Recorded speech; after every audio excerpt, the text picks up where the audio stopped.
എന്ത് പരിപാടി? അത് ശരി. എല്ലാം മറന്നോ? ഇന്നലെ ഞാൻ എന്ത് പറഞ്ഞു? ഇന്ന് രാവിലെ എൻ്റെ കുക്കിംഗ് ആണെന്ന് ഞാൻ പറഞ്ഞില്ലേ?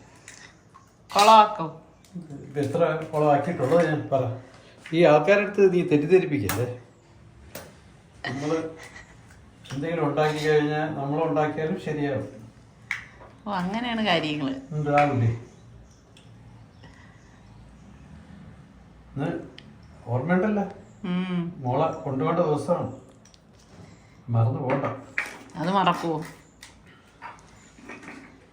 ഇതെന്തൊക്കെയാണ്? മുട്ടയും ഓംലേറ്റ് ഉണ്ടാക്കി തരാന്ന് വെച്ചു. കുരുമുളകും. ഓംലേറ്റ് ഉണ്ടാക്കി പണ്ട് ഓംലേറ്റ് ഉണ്ടാക്കി ഓർമ്മയുണ്ടോ?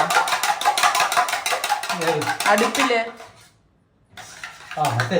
പഴയ വീട്ടില് വെച്ചിട്ട്. ഉമ്മാടെ വീട്ടിൽ വെച്ചോ?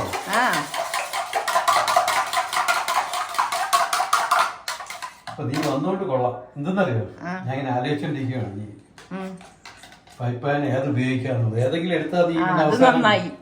ഇതെടുത്തോട്ടാ. അവസാനം എന്തെന്നറിയോ, പിള്ളേരൊക്കെ അടുക്കളയിൽ കയറി കഴിഞ്ഞാൽ ഇവിടെ സത്യം പറഞ്ഞാൽ ഞാൻ എന്റെ പാനുകളൊക്കെ വളരെ സൂക്ഷിച്ചൊക്കെ ഉപയോഗിക്കുന്ന ഒരാളാണ് കേട്ടാ. എനിക്ക് ഇങ്ങനെ അതിൽ സ്ക്രാച്ച് വീഴണമെന്നും ഇഷ്ടമല്ല. പക്ഷെ ഇവിടെ ഇവര് അത് സുൽത്താൻ സൂക്ഷിക്കും കേട്ടാ. നമ്മുടെ ഇല്ല, നിസ്സാറിക്ക അങ്ങനെ കേറുന്നില്ലല്ലോ. നമ്മുടെ റിസ്വാനും ഫാബിമോളും അവർക്ക് സൂക്ഷ്മതയേ ഇല്ല. അതെല്ലാം അവരോരോന്നിനും എടുത്തിട്ട് സ്ക്രാച്ച് ആയിരിക്കും. ഒരേ കാറ്റഗറിയാണ്.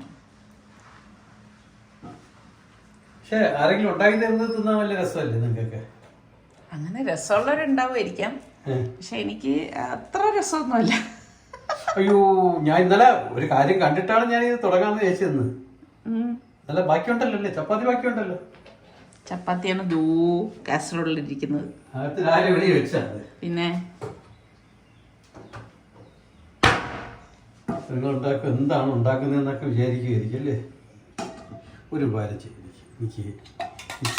നീ പറയിപ്പോ ഇതൊക്കെ ചെയ്യണമെങ്കിൽ നീ ചെയ്യുന്നത്. അതാണ് എനിക്കിപ്പോ മനസ്സിൽ തോന്നിയൊരു കാര്യം. ഇതാണ്, ഇതിനെക്കാളും ഞാനങ്ങ് ചെയ്യുന്നതല്ലേ ബെറ്റർ.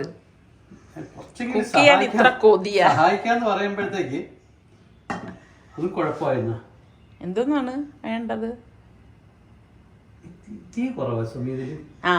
നമ്മളുടെ ഈ ഒരു അല്ല, എൻ്റെ അടുത്ത് പലരും ചോദിക്കുക ഈ ഫേബറിന്റെ ഇത് എങ്ങനെയുണ്ടെന്ന്. എൻ്റെ ഉപയോഗത്തിന് ഇത് തുടക്കം മുതലേ എനിക്കിത് കംപ്ലൈന്റ് തന്നെ ആയിരുന്നു.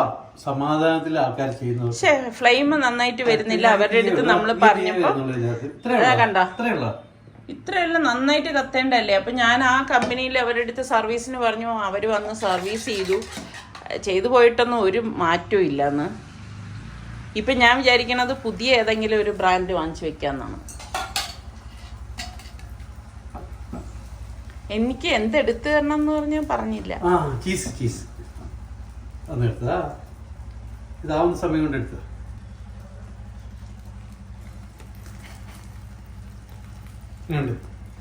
എളുപ്പമല്ലേ? ഇതാണ് വലിയൊരു കുക്കിംഗ്. ഇവർക്കൊക്കെ നിസ്സാരം. നമ്മളെപ്പോലുള്ളവർക്കൊക്കെ ഇത് വലിയ കാര്യമാണ്.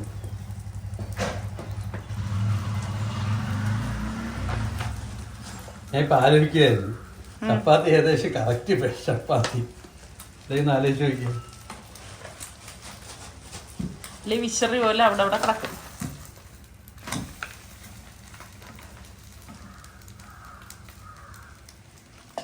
ഫ്രീസറിൽ ഇരുന്നുകൊണ്ട് സമയം ഇങ്ങനെ ഭയങ്കര കട്ടി. മസാല ചീസാ. ഞാനൊരു കാര്യം പറഞ്ഞുതരാം. ഞാനിതെല്ലാം ഉണ്ടാക്കുന്നത് നിങ്ങൾക്ക് ഇഷ്ടമുള്ള രണ്ടെണ്ണമാണ് ഞാൻ ഉണ്ടാക്കി തരാൻ പോകുന്നത്. പക്ഷെ നിങ്ങൾ അതിൽ അവസാനം പറയണം ഇത് ഹെൽത്തി ആണോ അൺഹെൽത്തി ആണോ എന്നുള്ളത്. അത് അവരിപ്പോ തന്നെ പറയും. ചീസ് ഇട്ടുണ്ട്. എൻ്റെ ഒരു സജഷൻ ആയിരുന്നു. ഇതിൽ ഞാനാണെങ്കിൽ തക്കാളി, സവാള, ഒലിവ് അങ്ങനെയൊക്കെ വെച്ചിട്ടെടുക്കും. പിന്നെ കുക്ക് ചെയ്യണം എന്ന് കൊതി മൂക്കുമ്പോൾ എന്ത് ചെയ്യാൻ പറ്റും? ഇത്രയും മതി. ഇതിപ്പോ ഓവർ കുക്കാണ്.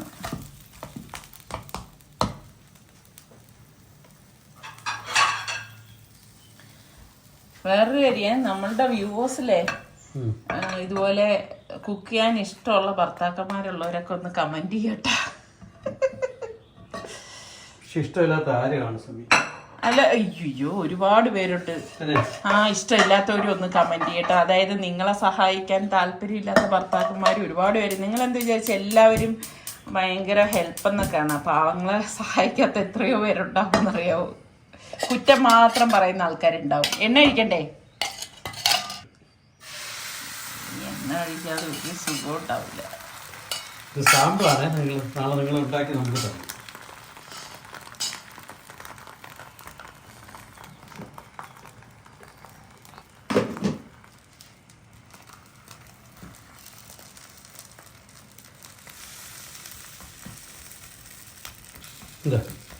പക്ഷെ എന്ത് എളുപ്പ സമയം. രാത്രി ഇപ്പം ചപ്പാത്തി ഉണ്ടെങ്കിൽ പിള്ളേർക്ക് രാത്രി ചപ്പാത്തി കൊടുത്തു, രാവിലെ ചപ്പാത്തി കൊടുക്കുമ്പോൾ അവർക്ക് ഇഷ്ടപ്പെടില്ല. എന്താ ഇതുപോലെ എന്തെങ്കിലും ഉണ്ടാക്കി കൊടുക്കണം.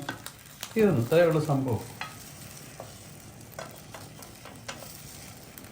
നീ പറഞ്ഞത് ചിലപ്പോൾ ശരിയായി കൂടായില്ല. നീ എണ്ണ ഒഴിക്കാൻ പറഞ്ഞില്ലേ? ഞാൻ പറഞ്ഞ എണ്ണ അങ്ങനെയൊന്നും സംഭവിക്കില്ല. ശരിക്കും ഇങ്ങനെ മറിച്ചിടേണ്ട ആവശ്യമില്ല.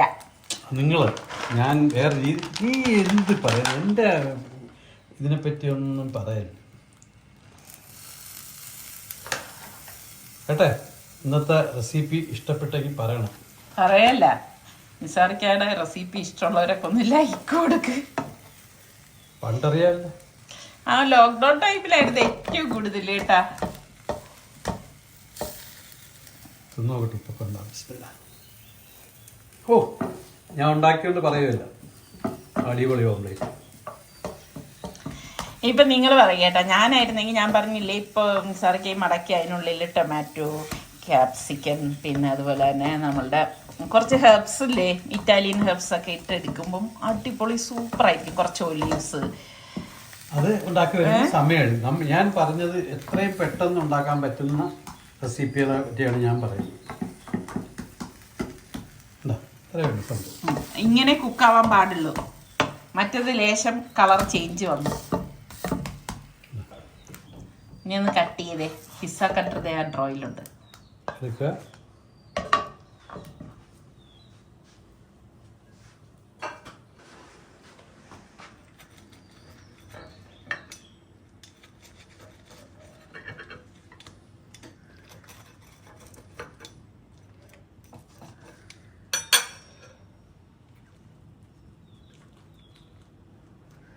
കട്ട് ചെയ്ത് കട്ടായില്ലേ?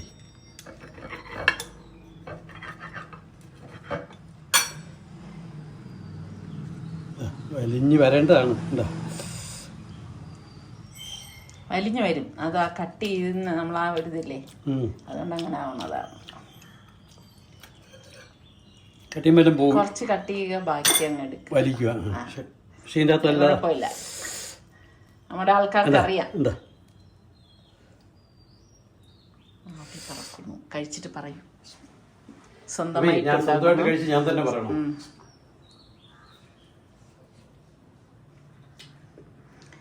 അടിപൊളി. പൊതുവേ മസാല ചീസ് കഴിക്കാത്ത ഒരാളാണ് കേട്ടോ. വലിയ താല്പര്യമൊന്നും ഉള്ള ഒരാളല്ല. നല്ല ടേസ്റ്റ്, നല്ല ടേസ്റ്റ്. അപ്പൊ ഇഷ്ടപ്പെട്ട ഇപ്പൊ തന്നെ നിങ്ങൾ നിസാറിക്കാക്ക് ലൈക്ക് കൊടുക്കണം. പിന്നെ ഇതില് ഈ പറഞ്ഞ മാതിരി അഭിപ്രായങ്ങൾ പറഞ്ഞു കൊടുക്കണം. ഇനി എന്തോ അടുത്ത റെസിപ്പി ഞാനൊന്ന് ടേസ്റ്റ് നോക്കട്ടെ.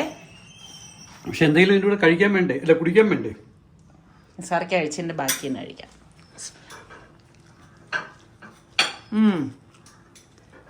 കൊള്ളാം കേട്ടോ. ചൂടോടെ കഴിക്കണം.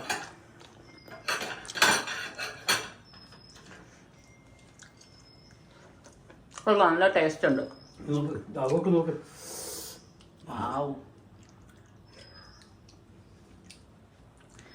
ബാച്ചിലേഴ്സ് ആയിട്ടൊക്കെ ഇരിക്കുന്നവർക്ക് അവർ വിചാരിക്കും, ഓ നമ്മളിട്ട് ചപ്പാത്തി, ഇപ്പം റെഡിമെയ്ഡ് ചപ്പാത്തിയൊക്കെ കിട്ടും. പക്ഷെ എത്ര റെഡിമെയ്ഡ് ഉണ്ടെങ്കിലും നമ്മൾ വീട്ടിലുണ്ടാക്കുന്ന ചപ്പാത്തിയുടെ ടേസ്റ്റ് അറിയില്ല. രണ്ടാമത്തെ കേസ് നമ്മൾ നീ പറഞ്ഞില്ലേ എന്തൊക്കെ ഇടുമെന്ന് പറഞ്ഞില്ലേ, ഇടുവാണെങ്കിൽ സമയം എടുക്കും. നമ്മള് ആൾക്കാർക്ക് വെറും ഓംപ്ലേറ്റും ചപ്പാത്തിയും കഴിക്കുന്നതിന് വരെ ഇങ്ങനെ ചെയ്ത് കഴിഞ്ഞാൽ നല്ല ടേസ്റ്റാണ്. നമ്മളിപ്പം പിസ്സയൊന്നും അല്ല, പക്ഷെ എങ്കിലും അപ്പം ട്രൈ ചെയ്ത് നോക്കണം. ഞാൻ ചെയ്തിട്ടില്ലെങ്കിലും സിമ്പിൾ ജ്യൂസ് കൂടെ ഉണ്ടാക്കി ഷേക്കാണ്, ഹെൽത്തി ഷേക്ക്. ആപ്പിളാ എല്ലാവരും പറയും എന്ത് സമയം എല്ലാവരും പറയും ഇടത് കൈ എന്ന് മോശം എന്ന് പറയും. ശ്രദ്ധിച്ചിട്ടുണ്ടോ? എന്താണ് പ്രശ്നം? നമ്മൾ ആ ആഹാര സാധനം വലത് കൈ കൊണ്ടാണ് പിടിക്കുന്നത്, മനസ്സിലായേ? എന്നിട്ട് ഇടത് കൈ കൊണ്ട് മുറിക്കുന്നു. നിങ്ങളല്ല, നിങ്ങൾ ഈ കൈ കൊണ്ടാണ് സാധനം പിടിക്കുന്നത്, മനസ്സിലായേ? ആ പറയുന്നത് ശരിയല്ലെന്ന് ചോദിച്ചേ. ഇതാണ് നല്ല രീതി. ആ ഓരോരുത്തർക്ക് അവനവന്റെ ശരികളിൽ ഉറച്ചു നിൽക്കും, മനസ്സിലായോ? തോന്നാണ് സമീ. ആരും ഒരാളൊരു കാര്യം തെറ്റെന്ന് ആരും സ്വയം തെറ്റെന്ന് പറയത്തില്ല, ശരിയല്ലേ? അവന് ന്യായീകരണം കണ്ടെത്തും. നിങ്ങൾ എന്ത് പറഞ്ഞാലും ഉണ്ടാകാൻ പോണ ഷേക്കിനെ കുറിച്ച് പറഞ്ഞില്ല. ലാസ്റ്റ് കഴിയുമ്പോൾ കണ്ടാൽ മതി. ഞാൻ ഇത്തപ്പഴം എടുത്ത് വെച്ചിട്ടുണ്ടായിരുന്നു. ഞങ്ങളുടെ അടുക്കള ചെറിയ അടുക്കളനെ കുരുവൊക്കെ എടുത്ത് കളഞ്ഞു. അതുകൊണ്ട് ഉള്ള സ്ഥലങ്ങളിലൊക്കെ സാധനങ്ങൾ വെക്കാൻ പറ്റും. പഞ്ചസാര ഇടുന്ന പരിപാടിയേ ഇല്ല. എന്തിന് ഈത്തപ്പഴം ഉണ്ടല്ലോ. ഇത്രയായിട്ട് എന്തിനു വെക്കുന്നു? അതിനിട്ടേക്ക്. പിന്നെ ഹെൽത്തി ആവണമെങ്കിൽ വേറെ എന്ത് വേണം? എല്ലാവരും പറയും ഹെൽത്തി ആണെങ്കിൽ ഓട്സ് ഇട്ടാൽ ഹെൽത്തി ആവും. പക്ഷെ ഞാൻ നോക്കിയിട്ട് ആ ഓട്സ് കണ്ടില്ല. ഇത് സലു വാങ്ങിച്ചു വെച്ചിരിക്കുന്നതാണ്. പിന്നെ മെയിൻ ഇൻഗ്രീഡിയൻസ് ഇതാണ്. ഇതേ ഉള്ള സമയം പഴുത്തതില്ലേ? ഇല്ല, ഒരു വിധം പഴുത്തിട്ടുണ്ട്. അതിങ്ങനെ രാവിലെ പള്ളി കഴിഞ്ഞ് വന്ന ഉടൻ ഒരു ഏത്തപ്പഴം ഉള്ളിലേക്കാക്കുന്ന ആളാണ് നിസാരിക്കാൻ. ഏത്തപ്പഴം ബലഹീനതയാണ് കേട്ടാ.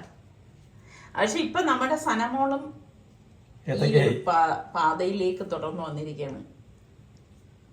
ഇടയ്ക്ക് അവൾക്ക് മറ്റേ റോബസ്റ്റ പഴമായിരുന്നു ഇഷ്ടം.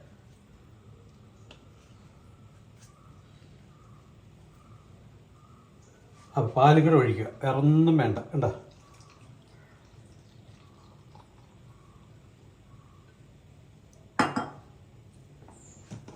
ഈ കുട്ടികൾക്ക് ഇഷ്ടമാണ് ഒരു ഐറ്റം. ഞാൻ ഇതിന്റെ കൂടെ പറയട്ടാ, ചോക്ലേറ്റ്.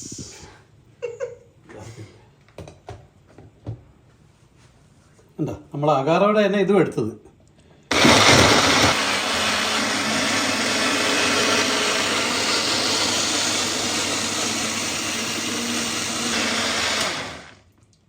പിന്നെ അതന്നെ. പിന്നെ ഞാൻ ഒരു സജഷനോടെ പറയാമേ, ഇതിൽ കുറച്ചുകൂടി രുചി കൂട്ടണം. ഐസ്ക്രീം ഞാൻ ചെയ്യുന്നത് ഹെൽത്തിയാണ്. ഇത് അൺഹെൽത്തി ആക്കാനുള്ള എല്ലാ കാര്യങ്ങളാണ് പറഞ്ഞു തരുന്നത്. പിള്ളേർക്കൊക്കെ ഇഷ്ടമുള്ളത് ആ കാര്യമാണ് ഞാൻ പറയുന്നത്. ഞാനും കഴിക്കുന്ന സംഭവമൊന്നുമല്ല. ഞാൻ ഇന്ന് ഉണ്ടാക്കിയത് ഹെൽത്തി ആണോ എന്ന് അവർ ചോദിക്കുന്ന ഒരു ചോദ്യം ചോദിച്ചിട്ടുണ്ട്. അതിന്റെ അകത്താണ് നീ ഓണത്തിനിടയിൽ പുട്ട് വെച്ചോളൂ. നല്ല കുഴുകുഴുത്ത ഷേക്ക്.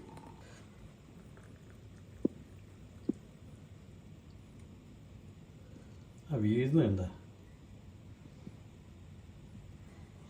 പിന്നെ ഒരു സംഭവം ഇടായിരുന്നു, ബൂസ്റ്റോ ഹോർലിക്സോ ഒക്കെ ഇട്ടിരുന്നെങ്കിൽ സൂപ്പർ ആയിരുന്നു. ഇതിനെ നീ വേറൊരു ലെവലിൽ കൊണ്ടുപോകണം. ഞാൻ ഹെൽത്തി ആണോ എന്ന് ചോദിച്ചിട്ട് ഹോർലിക്സ് ഇട്ടിട്ടാ ഹെൽത്തി ആണെന്ന് ആര് പറയും? നിങ്ങൾ എന്തായാലും കമന്റ് ചെയ്യും. ഞാൻ പറയുന്നതിനോടാണ് യോജിക്കുന്നത്, നിസാരൊക്കെ പറയുന്നതിനോടാണ്. കുറച്ച് ചോക്ലേറ്റ് ചിപ്സ് ഒക്കെ മണ്ണിട്ട് അടിപൊളിയാണ്. ആൾക്കാർ പറയും ഇരുന്ന് കുടിച്ചുകൂടെ എന്ന് ചോദിക്കും. ഇത് ജസ്റ്റ് ടേസ്റ്റിംഗ് മാത്രമേ ഉള്ളൂ. അടിപൊളി സമയം. മധുരം എന്ന് വെച്ചാൽ നമ്മൾ ഈ പറഞ്ഞ സ്ഥിതിക്ക് ഞാനൊന്ന് വാങ്ങിച്ചൊന്ന് ടേസ്റ്റ് ചോദിക്കോട്ടെ. അടിപൊളി സമയം. ആബി ആബി വാ.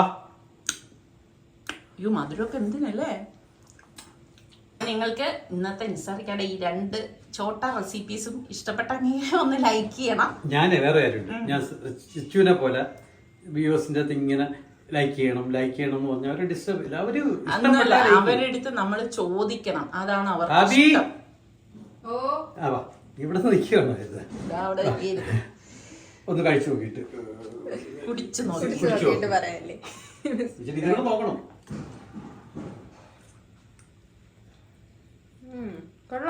കൊള്ളാന്നേ ഉള്ള അടിപൊളിയാണ്. പക്ഷെ ഇത് നല്ലൊരു ഹെവി ബ്രേക്ക്ഫാസ്റ്റ് ആണ് ഒരാൾക്ക്. കണ്ടില്ലല്ലോ, ഞാൻ ഹെവി അങ്ങ് അടിച്ചു. അല്ല, അതുകൂടെ കഴിക്കട്ടെ. ഈ എന്ന് ഇക്കാക്ക് ഉണ്ടാക്കി കൊടുക്കണേ.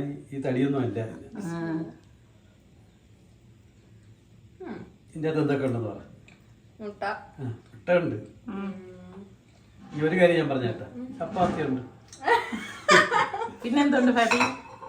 ചീസ് ഉണ്ടോ? ഫാബി വാപ്പ അടുക്കളയിലോട്ട് കേറി വന്നതും കുക്ക് ചെയ്തതും ഒക്കെ എത്ര സമയം എടുത്ത്? എത്ര ടൈം എടുത്തതുണ്ടോ? ഫാബിയാണ് വന്നിരുന്നെങ്കിൽ എത്ര നേരം എടുക്കുമ്പോളെ? ഇപ്പൊ ഭയങ്കര സ്പീഡായി. ഞാൻ സ്പീഡാക്കും. ഇൻഷാ അല്ലാഹ് പറ. പോവാനുള്ളതാണ്. അവര് 9:30 ഓപ്പൺ ആക്കത്തുള്ളൂ ഇവിടെ എന്നാണ് പറഞ്ഞത്. കഴിഞ്ഞോണ പോയപ്പോ അങ്ങനെ പറഞ്ഞത്. അപ്പൊ ശരി എന്നാ. അപ്പൊ നമുക്ക് വീണ്ടും കാണാം അടുത്ത റെസിപ്പി ആയിട്ട്. അടുത്ത നിങ്ങളെ വധിക്കാൻ വേണ്ടിയിട്ട്. അപ്പൊ നമ്മളുടെ സനമോളുടെ വാക്സിനേഷന് വേണ്ടിയിട്ടാണ് പോണത്. 9ാം മാസമുള്ള വാക്സിനേഷൻ ആണ് കേട്ടോ. അപ്പൊ കഴിഞ്ഞ പ്രാവശ്യം ഇതുപോലെ കൊണ്ടുപോയപ്പോഴേക്ക് ഒരു ദിവസം മുന്നിലാണ് നമ്മൾ പോയത്. അപ്പൊ അവര് പറഞ്ഞില്ല 9 മന്ത് സ്റ്റാർട്ട് ചെയ്ത ശേഷം മാത്രമേ അത് എടുക്കത്തുള്ളൂ എന്ന് പറഞ്ഞു. പിന്നെ ഇപ്പൊ നമ്മൾ പോണത് പേരൂർക്കട ഗവൺമെന്റ് ഹോസ്പിറ്റലിലേക്കാണ്. അവിടെ ബുധനും വെള്ളിയുമാണ് ഈ വാക്സിനേഷൻ എടുക്കുന്ന ദിവസം എന്ന് പറയുന്നത്. അപ്പം 9 കഴിയുമ്പോഴാണ് അവരവിടെ സ്റ്റാർട്ട് ചെയ്യുന്നത്. അങ്ങനെ ഇപ്പം നമ്മുടെ വീടിന്റെ വളരെ അടുത്ത് തന്നെയാണ് കേട്ടോ. പ്രത്യേകിച്ച് നമ്മൾ കുഞ്ഞുങ്ങൾക്കൊക്കെ ഇതുപോലെ വാക്സിനേഷനും കാര്യങ്ങളൊക്കെ കൊടുക്കുന്നത് ഗവൺമെന്റ് ഹോസ്പിറ്റലിലാണ് എപ്പോഴും നല്ലതെന്നാണ് എൻ്റെ ഒരു അഭിപ്രായം കേട്ടോ. ഓരോരുത്തർക്ക് അവരുടേതായ അഭിപ്രായങ്ങളൊക്കെ ഉണ്ടാവും. അപ്പം ഇത് കാണുന്ന ഒരുപാട് പേരുണ്ടാവുമല്ലോ. അപ്പൊ നിങ്ങളുടെ അഭിപ്രായം കൂടെ പറയട്ടെ എങ്ങനെ ആണെന്നുള്ളത്. മോളിപ്പം കളിച്ച് ചിരിച്ചൊക്കെ ഇരിക്കുന്നുണ്ട് കേട്ടോ. അപ്പൊ ഞാൻ പറയുന്നുണ്ട് തിരിച്ചു വരുമ്പോഴും ഇങ്ങനെ തന്നെ ആയിരിക്കണം എന്നുള്ളത്. അപ്പം ഈ കുഞ്ഞുങ്ങളെയൊക്കെ കൊണ്ട് ഇങ്ങനെ ഹോസ്പിറ്റലിലെ ഇതുപോലെ കുത്തിവയ്പ്പിനൊക്കെ കൊണ്ടുപോകുമ്പോൾ ഭയങ്കര വിഷമമാണ് കേട്ടോ. ഇപ്പം നമ്മളുടെ ഇവിടെ വീടിന്റെ അടുത്തായതുകൊണ്ട് പിന്നെ നമുക്ക് അങ്ങനെ വലിയ പ്രശ്നമൊന്നുമില്ല. ഒരു വളവ് അങ്ങോട്ട് കഴിയുമ്പോഴേക്കും ഹോസ്പിറ്റലിലാവും. അപ്പം നമ്മള് വാക്സിൻ കൊടുക്കുന്നത് ഇവിടെയാണ് കേട്ടോ. ഇങ്ങോട്ടേക്ക് കൊണ്ടുവന്നു. അപ്പൊ മോക്ക് ചെറിയൊരു മൂക്കൊലിപ്പ് ഉണ്ടായിരുന്നു കേട്ടോ. അപ്പൊ ഞങ്ങള് അവരുടെ അടുത്ത് ഇങ്ങനെ പറഞ്ഞു മോക്ക് ചെറുതായിട്ടൊന്ന് മൂക്കൊലിപ്പ് ഉണ്ടെന്ന് പറഞ്ഞപ്പോഴേക്ക് അവര് പറഞ്ഞു അങ്ങനെയാണെങ്കിൽ ഇവിടെ പീഡിയാട്രീഷ്യനെ കണ്ട ശേഷം കൊണ്ടുവന്നാൽ മതി എന്ന് പറഞ്ഞു. അങ്ങനെ സൽമാൻ മോളെയും കൊണ്ട് വെളിയിൽ ഇരിക്കുകയാണ്. ഞങ്ങൾ ഇതൊക്കെ ചോദിച്ചിട്ട് വന്നപ്പോഴേക്ക് അപ്പം OP ടിക്കറ്റ് എടുത്തിട്ട് വേണം പീഡിയാട്രീഷ്യനെ കാണാനായിട്ട് പോവാൻ. അങ്ങനെ അവിടെ OP ടിക്കറ്റിന് വേണ്ടി വന്നപ്പോഴേക്ക് അത്യാവശ്യം നല്ല തിരക്ക് ഉണ്ടായിരുന്നു. എന്നാലും പെട്ടെന്ന് തന്നെ എല്ലാം കഴിയുന്നുണ്ടായിരുന്നു കേട്ടോ. അങ്ങനെ ഒരു ബുദ്ധിമുട്ടും തോന്നിയിട്ടേ ഇല്ല. അങ്ങനെ OP ടിക്കറ്റൊക്കെ എടുത്തു കഴിഞ്ഞു. അപ്പൊ ഇനിയിപ്പം അടുത്ത് നമുക്ക് വേണ്ടത് പീഡിയാട്രീഷ്യനെ കൊണ്ടുപോയി കാണണം. ഇനി അവിടെ തള്ളുണ്ടോ എന്നൊന്നും അറിയത്തില്ല. അപ്പൊ അവിടെ വന്നപ്പോഴേക്കും അവിടെയും വലിയ റഷൊന്നും ഉണ്ടായിരുന്നില്ല. അപ്പൊ മോളുടെ വെയിറ്റ് നോക്കാണ്. അപ്പൊ വെയിറ്റ് കുറച്ച് കുറവുണ്ടോ കേട്ടോ. അങ്ങനെ പീഡിയാട്രീഷ്യനെ കാണിക്കാണ്. അപ്പൊ ഡോക്ടർ പറഞ്ഞു കുഴപ്പമില്ല വാക്സിൻ എടുത്തോളാൻ പറഞ്ഞു. അങ്ങനെ ഇപ്പൊ നമ്മള് ആദ്യം വന്നില്ലേ ആ വാക്സിൻ എടുക്കുന്നിടത്തേക്കാണ് ഇപ്പൊ പോകുന്നത്. പിന്നെ എല്ലാവർക്കും ഗവൺമെന്റ് ഹോസ്പിറ്റലിൽ നിന്ന് കേൾക്കുമ്പോൾ എന്തോ ഒരു കുറവ് പോലെയാണ്. പക്ഷെ അങ്ങനൊന്നും അല്ല കേട്ടോ. വളരെ കെയർ ആയിട്ട് വളരെ സ്നേഹത്തോടു കൂടിയാണ് അവർ കുഞ്ഞുങ്ങളെ എടുക്കുന്നത് തന്നെ. പിന്നെ അമ്മയും കുഞ്ഞിനെ മാത്രമേ അകത്ത് കയറ്റത്തുള്ളൂ. അങ്ങനെ ഇഞ്ചക്ഷനൊക്കെ കഴിഞ്ഞിട്ട് സനമോളിത കരഞ്ഞുകൊണ്ട് വരികയാണ് കേട്ടോ. സത്യം പറഞ്ഞാൽ അവളെ കരച്ചിൽ കാണുമ്പോൾ എനിക്കെന്നെ ഭയങ്കര വിഷമം തോന്നുന്നുണ്ടേ. നിർത്താതെ വാപൂട്ടാതെ കരയുകയായിരുന്നു. എന്നെ വണ്ടിയിലിരുന്ന് കളിപ്പിച്ചു എടുത്തും ഒക്കെ നിന്ന് ഇടയ്ക്കൊന്ന് കരച്ചിൽ നിർത്തും. പിന്നെ അത് കഴിഞ്ഞ് വീണ്ടും കരയും. അപ്പൊ ഇതൊക്കെ കഴിഞ്ഞ് വന്നപ്പോഴേക്ക് സൽമാൻ ഇനിയിപ്പം ഓഫീസിൽ പോകാനുള്ള ടൈം ആയിട്ടുണ്ട്. അവനിനി ഒന്ന് റെഡി ആയിട്ടൊക്കെ വേണം ഓഫീസിലേക്ക് പോവാൻ. അപ്പൊ നിസാറയ്ക്ക് ഞങ്ങളുടെ ഒപ്പം വന്നിട്ടില്ലായിരുന്നു കേട്ടോ. അങ്ങനെ സനമോൾ ഇപ്പം നിസാറയ്ക്കായെ കണ്ടപ്പോഴേക്ക് കുറച്ചൊരു സന്തോഷം കാര്യമൊക്കെ പ്രകടിപ്പിക്കുകയാണ്. പിന്നെ നമ്മുടെ സനമോളുടെ ഒപ്പം കുറച്ച് നേരമൊക്കെ ഇരുന്ന ശേഷം ഞാൻ കിച്ചണിലേക്ക് വന്നു. പ്രഷർ കുക്കറിലേക്ക് ഒരു 2 ടേബിൾ സ്പൂൺ ഓയിൽ ഒഴിച്ച ശേഷം കടുകിട്ട് പൊട്ടിച്ചിട്ട് നമുക്ക് വറ്റൽമുളക് ഇതിലേക്ക് ഇട്ട് കൊടുക്കാം. ഇന്നൊരു സ്പെഷ്യൽ ഐറ്റം ഉണ്ടാക്കാൻ വേണ്ടിയിട്ടാണ്. പിന്നെ കുറച്ചധികം കറിവേപ്പിലയും കൂടി ഞാൻ ഇട്ട് കൊടുക്കുന്നുണ്ട്. അപ്പം വേറൊന്നുമല്ല ഏത്തക്കയുടെ തൊലിയാണ് കേട്ടോ ഇത്. അപ്പം സനമോൾക്ക് വേണ്ടിയിട്ട് ഞാൻ ഏത്തക്ക പൊടിക്കാൻ വേണ്ടിയിട്ട് ഏത്തക്ക കട്ട് ചെയ്ത് ഉണക്കാൻ വെച്ചതിൽ നിന്ന് ആ തോലുണ്ടല്ലോ അത് ഞാൻ കളഞ്ഞില്ല കേട്ടോ. ഒന്നും കളയാനില്ല ഏത്തക്കയില്. അപ്പൊ അത് അരിഞ്ഞെടുത്തിട്ട് ഒന്ന് അത് തോരനാക്കാൻ വേണ്ടിയിട്ട് വേവിക്കാൻ വെക്കണേ. എന്നിട്ട് പാകത്തിനുള്ള ഉപ്പും മഞ്ഞപ്പൊടിയും കൂടി ഇട്ട് കൊടുത്തിട്ടുണ്ട്. എന്നിട്ട് നമുക്ക് ഇതൊന്ന് ഇളക്കി കൊടുക്കാം. അപ്പൊ ഏത്തക്കയുടെ തൊലി കൊണ്ട് നിങ്ങൾ എന്തൊക്കെ ചെയ്യാറുണ്ടെന്നും കൂടി പറയേട്ടാ. ഇത് ഭയങ്കര ഔഷധ ഗുണമുള്ളതല്ലേ. അതുകൊണ്ട് പിന്നെ കളയണ്ടെന്ന് വിചാരിച്ചു. അതാണ് ഇത്ര അധികം ക്വാണ്ടിറ്റിയിൽ ഇരിക്കുന്നത്. ഞാനാണെങ്കിൽ ഒരുപാടൊന്നുമില്ല, കുറച്ച് ഇങ്ങനെ മോക്ക് ഉണക്കി ടിന്നിലാക്കി വെക്കത്തേ ഉള്ളൂ കേട്ടോ. ആവശ്യത്തിനനുസരിച്ച് പൊടിച്ചു കൊടുക്കുകയാണ് ചെയ്യണത്. പൊടിച്ചിട്ട് പിന്നെ നമ്മൾ കുറുക്കി എടുക്കുകയാണ് ചെയ്യുന്നത് കേട്ടോ. പിന്നെ അതിന്റെ മോക്ക് കൊടുക്കുന്ന ഫുഡൊക്കെ കാണിക്കണം എന്ന് പലരും പറയുന്നുണ്ടായിരുന്നു. പിന്നെ അത് നമ്മൾ അങ്ങനെ കുഞ്ഞിന് കൊടുക്കുന്നത് പിന്നെ ഡീറ്റെയിൽ ആയിട്ട് കാണിക്കേണ്ട കാര്യമില്ലല്ലോ, നിങ്ങൾക്ക് എല്ലാവർക്കും അറിയുന്നതല്ലേ എന്ന് വിചാരിച്ചിട്ടാണ് ഞാൻ അതൊന്നും കാണിക്കാത്തത് കേട്ടോ. അപ്പൊ ഇതുപോലെ ഒന്ന് ഇളക്കി കൊടുത്ത ശേഷം ഞാൻ വെള്ളമൊന്നും ഒഴിച്ചിട്ടില്ല. പ്രഷർ കുക്കർ മൂടിയിട്ട് ഞാൻ ഒരു വിസിൽ വരെ ഇതൊന്ന് വേവിച്ചെടുക്കാം.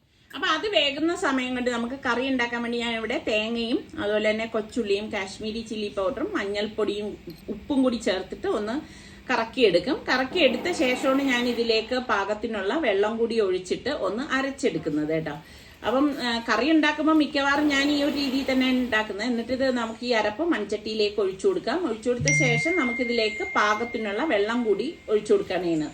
ഒരുപാട് വെള്ളമായി പോരുത് കേട്ടോ. കറിയൊക്കെ ഉണ്ടാക്കുമ്പോൾ നമ്മൾ ആ കറക്റ്റിന് ഉണ്ടാക്കിയില്ലെങ്കിലും കറിക്ക് അത്ര സ്വാദൊന്നും ഉണ്ടാവത്തില്ല കേട്ടോ. അപ്പം നമ്മളുടെ അരപ്പ് ഞാൻ ഒന്ന് ഇളക്കി കൊടുക്കുകയാണ്. ഇപ്പം കട്ടയായിട്ടൊക്കെ ഉണ്ടെങ്കിൽ ഒന്ന് മാറി കിട്ടാനാണ്. ഇതിലേക്ക് ഞാൻ കൊടംപുളി ഇട്ട് കൊടുക്കുകയാണ്. പിന്നെ കുറച്ച് കറിവേപ്പിലയും കൂടി ഇട്ട് കൊടുക്കുന്നുണ്ട്. പിന്നെ നെത്തോലി മീനാണ് എനിക്ക് കിട്ടിയത്. അത് വൃത്തിയാക്കി വെച്ചിട്ടുണ്ടായിരുന്നു. അപ്പം ആ നെത്തോലി മീൻ ഇതിലേക്ക് ഇട്ട് കൊടുക്കുകയാണ്. അപ്പം എളുപ്പം ഉണ്ടാക്കാൻ പറ്റുന്ന നല്ല ഒരു മീൻകറിയല്ലേ. അപ്പം ഈ അടുത്ത് എൻ്റെ അടുത്ത് ആരുണ്ടൊക്കെയോ ചോദിച്ചിട്ടുണ്ടായിരുന്നു ഇതാ തിരുവനന്തപുരം സ്റ്റൈലിലെ മീൻകറി കാണിച്ചു തരണേന്ന്. ഇതിൽ ശരിക്കും പറഞ്ഞാൽ നമ്മളുടെ തൊണ്ടമുളകില്ലേ അതും കൂടി ചേർക്കും കേട്ടാ. ഇന്നിപ്പോൾ എൻ്റെ കയ്യിൽ ആ മുളക് ഇല്ലാത്തതുകൊണ്ട് ഞാൻ ചേർക്കണ്ട. ഇതൊന്ന് മൂടി വെച്ചു കൊടുക്കാം. അപ്പോൾ ഇതാ നമ്മളുടെ കുക്കർ അതായത് വിസിൽ കയറ്റിയിട്ടുണ്ട്. അപ്പോൾ ഞാൻ ഓഫ് ചെയ്തു. അപ്പോൾ അതിലേക്ക് വേണ്ട അരപ്പിന് വേണ്ടിയിട്ട് ഞാൻ മിക്സിയുടെ ജാറിലേക്ക് തേങ്ങ ഇട്ട് കൊടുക്കുകയാണ്. നമ്മൾ എത്രയാണോ ഏത്തക്കയുടെ തോലെടുക്കുന്നത് അതിനനുസരിച്ച് അരപ്പെടുത്താൽ മതി കേട്ടോ. പിന്നെ 2 ചുവന്നുള്ളിയും ഒരു 3-4 വെളുത്തുള്ളി അല്ലിയും 1/2 ടീസ്പൂൺ ചെറിയ ജീരകയിലെ ക്യുമിൻ സീഡ് അതും 1/2 ടീസ്പൂണോളം മഞ്ഞൾപ്പൊടി 1/2 ടീസ്പൂൺ കാശ്മീരി ചില്ലി പൗഡർ ഇട്ട് ഒന്ന് കറക്കിയെടുക്കാം കേട്ടോ. ഒരുപാട് അങ്ങ് അരഞ്ഞു വേണ്ട ആവശ്യമില്ല. കാരണം തോരന് വേണ്ടിയിട്ടില്ലേ ഈ ഒരു അളവിൽ അരച്ചെടുത്താൽ മതിയാവും. അപ്പം പ്രഷറൊക്കെ പോയ ശേഷം ഞാൻ കുക്കർ ഒന്ന് ഓപ്പൺ ചെയ്തു. കണ്ടോ നമ്മളുടെ ഏത്തക്കയുടെ തോല് നല്ലതുപോലെ വെന്ത് വന്നിട്ടുണ്ട്. ആ കളറൊക്കെ ഒന്ന് ചേഞ്ചായി വന്നത് കണ്ടോ. ഞാൻ ഇതിലേക്ക് വെള്ളം ചേർക്കുകയോ ഒന്നും ചെയ്തിട്ടില്ലായിരുന്നു. എന്നിട്ട് ഇനിയിപ്പം നമുക്ക് ഈ അരച്ചിരിക്കുന്ന അരപ്പുണ്ടല്ലോ അത് ഇതിലേക്ക് ഇട്ട് കൊടുക്കാം. അപ്പൊ ഞാൻ നേരത്തെ പറഞ്ഞതുപോലെ ഏത്തക്കയുടെ തോല് കൊണ്ട് നിങ്ങൾ വ്യത്യസ്തമായിട്ട് വേറെ എന്തൊക്കെ വിഭവങ്ങൾ ഉണ്ടാക്കുന്നും കൂടി പറഞ്ഞു തരണം കേട്ടോ. അപ്പൊ ഒരു വാഴ എടുത്താൽ അതിന്റെ എല്ലാ ഭാഗങ്ങളും നമുക്ക് ഉപയോഗിക്കാൻ പറ്റിയതാണ് അല്ലേ. വാഴപ്പിണ്ടി, വാഴക്കൂമ്പ്, വാഴയില, ഓരോന്ന് നോക്കി നോക്കിയേ. അപ്പം നമുക്ക് ഇതുപോലെ കായ എടുത്തു കഴിഞ്ഞാൽ കായുടെ തൊലി ഇതൊന്നും നമ്മൾ കളയേണ്ട ആവശ്യമില്ല. ഈ ഒരു രീതിയിൽ നമുക്ക് റെഡിയാക്കി എടുക്കാവുന്നതേ ഉള്ളൂ. ശരിക്കും ചോറിന്റെ ഒപ്പം ഇത് മാത്രം മതി കേട്ടോ. അടിപൊളി ടേസ്റ്റ് ആണ്. അപ്പൊ നിങ്ങൾ ഇപ്പൊ 2 ഏത്തക്ക അല്ലെങ്കിൽ 1 ഏത്തക്ക ഉള്ളെങ്കിൽ ആ ഏത്തക്കയുടെ തോലി ഒന്ന് ഉണ്ടാക്കി നോക്കേ. പിന്നെ കുറച്ചുകൂടി രുചി കൂട്ടണമെങ്കിൽ ഇതിൽ കുറച്ച് വേവിച്ച പരിപ്പില്ലേ അത് ഉടഞ്ഞു പോകാതെ ഇങ്ങനെ കരിമുരാന്ന് കഴിക്കത്തക്ക രീതിയിൽ നമ്മൾ ചെയ്തെടുത്താലും നല്ല ടേസ്റ്റ് ആണ്. അപ്പം ഞാൻ അത് നടച്ച് മാറ്റി വെക്കാണ്. അപ്പം നമ്മുടെ കറി എന്തായെന്ന് നോക്കാം. ഇതാ തിളച്ചിട്ടുണ്ട്. അപ്പം ഈ നെത്തോലി കറി എന്ന് പറയുമ്പോഴേക്ക് അധികം താമസമൊന്നുമില്ല. പെട്ടെന്ന് നമുക്ക് റെഡിയാക്കി എടുക്കാം കേട്ടോ. മീനൊക്കെ ഓവറായിട്ട് കുക്കായി കഴിഞ്ഞാൽ അത്ര ടേസ്റ്റ് ഉണ്ടാവത്തില്ല. അപ്പം ഇതാ നമ്മളുടെ നെത്തോലി മീൻകറിയും റെഡി ആയിട്ടുണ്ട്. നല്ല മണം വരുന്നുണ്ട്. നിങ്ങൾ ശ്രദ്ധിച്ചിട്ടുണ്ടാകും നെത്തോലി മീൻകറിയൊക്കെ വെക്കുമ്പോൾ നല്ല മണമാണ്. നിങ്ങൾക്കൊക്കെ നെത്തോലി മീൻ ഇഷ്ടമുള്ള എത്ര പേരുണ്ട്? അതുപോലെ തന്നെ നെത്തോലി പീരയും നല്ല ടേസ്റ്റ് അല്ലേ മാങ്ങയിട്ട് വെക്കുന്നത്. പിന്നെ ഇതാ കാരൽ മീനാണ് കേട്ടോ. ഇതിന് നിങ്ങളുടെ നാട്ടിൽ എന്താണ് പേര് പറയണത്? നമ്മുടെ ഇവിടെയൊക്കെ കാരൽ എന്നാണ് പറയുന്നത് കേട്ടോ. അത് ഞാൻ ഇതാ മസാലയൊക്കെ പെട്ടി വെച്ചിട്ടുണ്ടായിരുന്നു. സാധാരണ പോലെ തന്നെയാണല്ലോ. പിന്നെ കുറച്ചധികം കറിവേപ്പില ഞാൻ ഇതിലൊക്കെ ഇടും കേട്ടോ. നല്ല മണമല്ലേ. പ്രത്യേകിച്ച് കാറിൽ നല്ല വെളിച്ചെണ്ണയിലൊക്കെ പൊരിച്ചെടുക്കുമ്പോൾ അടിപൊളി മണമാണ്. അപ്പൊ ഇതാണ് നമ്മളുടെ ഇന്നത്തെ ലഞ്ച് എന്ന് പറയുന്നത്. ഒരുപാട് ഇങ്ങനെ എഫർട്ട് എടുത്തുണ്ടാക്കണ കറികളൊന്നും അല്ല ഞാൻ ഇന്ന് ഉണ്ടാക്കിയത്. കാരണം അതിനുള്ള ഒരു മൂഡും ഉണ്ടായിരുന്നില്ല. മോളെ ഇടയ്ക്കിടയ്ക്ക് ഇങ്ങനെ കരയുന്നുണ്ടായിരുന്നു. എനിക്കാണെങ്കിൽ കുഞ്ഞുങ്ങൾ ഇങ്ങനെ കരയുമ്പോഴേക്ക് സത്യം പറഞ്ഞാൽ കിച്ചണിൽ നിൽക്കുമ്പോൾ ഭയങ്കര വെപ്രാളമാണ് കേട്ടോ. ഓടി അവളുടെ അടുത്തേക്ക് എത്താനായിട്ടുള്ള ആ ഒരു വെമ്പലാണ്. അപ്പോൾ പ്രത്യേകിച്ച് ഇനിയിപ്പോൾ 2 ദിവസത്തേക്ക് ആള് ഇച്ചിരി മൂഡ് ഓഫ് ഒക്കെ ആയിരിക്കും എന്നാണ് തോന്നുന്നത്. ഹലോ, കുത്തി വെച്ച മോളെ ഇഞ്ചക്ഷൻ എടുത്താ? യെസ്, പറഞ്ഞ സങ്കടം വരും അവൾക്ക്. ഇന്ന് സൈക്കിള് വിട്ടണ്ട, കാല് വേദനിക്കും. കുഞ്ഞി പെണ്ണിന് കാല് വേദനിക്കും. കരഞ്ഞ നീ? കരഞ്ഞ? നല്ല സുഖം ഉണ്ടായിരുന്നല്ലേ മോളെ? ചെറിയ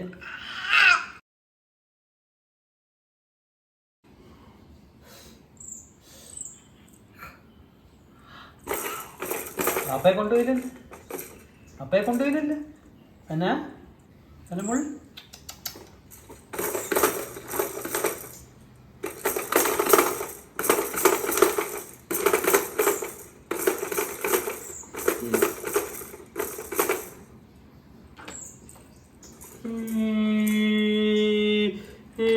റിവേഴ്സേ പോള ഹോണടിച്ച മോളെ.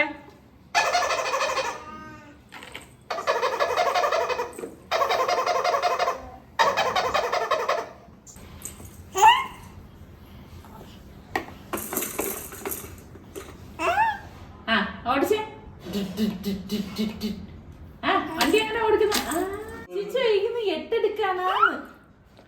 8 എച്ചാണ് അവൾ എടുക്കില്ല. സോറി എച്ച് എടുക്കാനാന്ന് തന്നെ ചോദിച്ചത്.